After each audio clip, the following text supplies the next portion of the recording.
Supreme court में 10 अप्रैल को पतंजलि के भ्रामक विज्ञापन केस में सुनवाई हुई। योग गुरु रामदेव और पतंजलि आयुर्वेद के प्रबंध निदेशक आचार्य बालकृष्ण कोर्ट के सामने पेश हुए।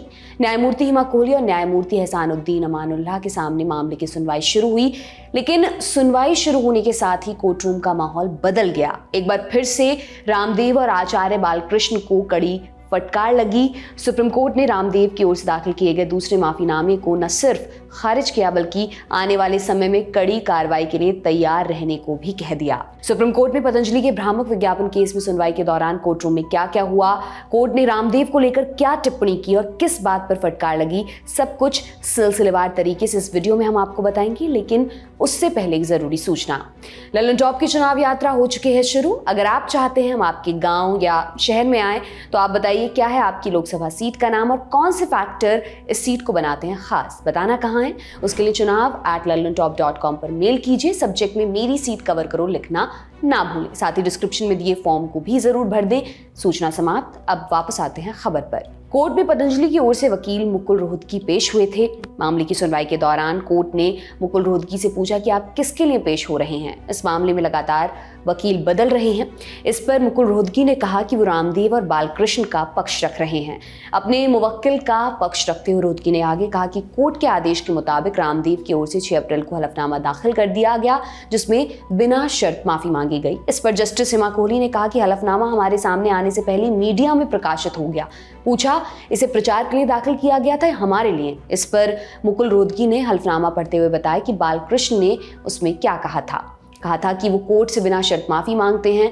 इस तरह के विज्ञापन दोबारा नहीं जारी किए जाएंगे। पिछले साल नवंबर की प्रेस कॉन्फ्रेंस को लेकर भी सुप्रीम कोर्ट से माफी मांगी गई है। हम बिना शर्त माफी मांगते हैं, आगे कोई गलती नहीं होगी। हमारा इरादा आदेश का उल्लंघन करने का नहीं था। इस पर कोर्ट ने नाराजगी जाहिर की। कोर्ट ने कहा कि कंटेम्प्ट के मामले में आपको राहत चाहिए। आप कह रहे हैं आपको विदेश जाना है, टिकट है, आप मामले को हल्के में ले रहे हैं। कोर्ट ने स्वामी रामदेव का बिना शर्त माफी का हलफनामा स्वीकार करने से इनकार कर दिया। जस्टिस अमानुल्लाह ने कहा कि इन लोगों ने 3 बार हमारे आदेशों की अनदेखी की है। इन लोगों ने गलती की है, इसका नतीजा इनको भुगतना होगा। हलफनामे को खारिज करते हुए जस्टिस अमानुल्लाह ने कहा, आप हलफनामे में धोखाधड़ी कर रहे हैं। इसे किसने तैयार किया, मुझे आश्चर्य है। जस्टिस कोहली ने कहा कि आपको ऐसा हलफनामा नहीं देना चाहिए था। इस पर वकील मुकुल रोहतगी ने कहा कि हमसे चूक हुई है, जिस पर सुप्रीम कोर्ट ने कहा चूक बहुत छोटा शब्द है, हम इसको जानबूझकर कोर्ट के आदेश की अवहेलना मान रहे हैं। हम इस हलफनामे को ठुकरा रहे हैं। ये केवल एक कागज का टुकड़ा है, हम अंधे नहीं हैं, हमें सब दिखता है। इस पर वकील मुकुल रोहतगी ने कहा कि लोगों से गलतियां होती हैं। इस दलील को सुप्रीम कोर्ट ने खारिज करते हुए कहा कि गलतियां करने वालों को भुगतना भी पड़ता है, फिर उन्हें तकलीफ उठानी पड़ती है। हम इस मामले में इतने उदार नहीं होना चाहते। सुनवाई के दौरान सुप्रीम कोर्ट ने ड्रग लाइसेंसिंग अधिकारियों को भी जमकर फटकार लगाई। सुप्रीम कोर्ट ने कहा इन तीनों ड्रग लाइसेंसिंग अधिकारियों को अभी सस्पेंड कीजिए, हमें रिपोर्ट दें जिसमें 3 नोटिस दिए गए थे, उसके बाद क्या कार्रवाई हुई है। ड्रग्स विभाग के जॉइंट डायरेक्टर मिथिलेश कुमार को डांटते हुए कोर्ट ने कहा आपको शर्म आनी चाहिए। आपने किस आधार पर कहा कि दोषियों को चेतावनी दी जाएगी? आपने इस मामले में किस लीगल डिपार्टमेंट या एजेंसी से सलाह ली? इससे ज्यादा हिंदी में हम नहीं समझा सकते।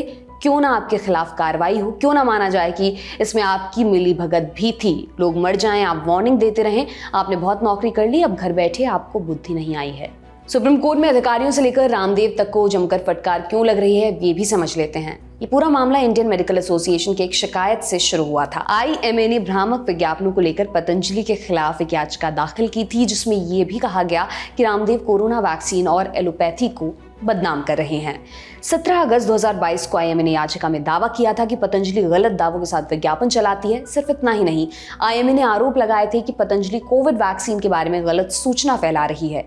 इस याचिका पर 21 नवंबर 2023 को सुप्रीम कोर्ट ने कहा कि पतंजलि को इस तरह के भ्रामक दावों वाले विज्ञापन तुरंत बंद करने होंगे। नहीं बंद किए तो हर झूठे दावे पर 1 करोड़ रुपए का जुर्माना लगाया जाएगा। 21 नवंबर 2023 को पतंजलि ने अदालत को आश्वासन दिया था कि वो एलोपैथी की प्रभावकारिता, इफेक्टिवनेस या मेडिसिन की किसी भी शाखा के खिलाफ कोई बयान नहीं देंगे। फिर 4 दिसंबर 2023 को उन्होंने ऐसा ही एक विज्ञापन जारी कर दिया, जिसके बाद जब कोर्ट में इस मामले की फिर से सुनवाई हुई तो कोर्ट ने पतंजलि के साथ रामदेव और बालकृष्ण को खूब फटकार लगाई। अब इस मामले की अगली सुनवाई होगी 16 अप्रैल को। देखना होगा कि 16 अप्रैल को कोर्ट रामदेव का माफीनामा स्वीकार करता है या फिर नहीं। आपकी इस खबर पर क्या राय है, हमें कमेंट बॉक्स में जरूर बताइए।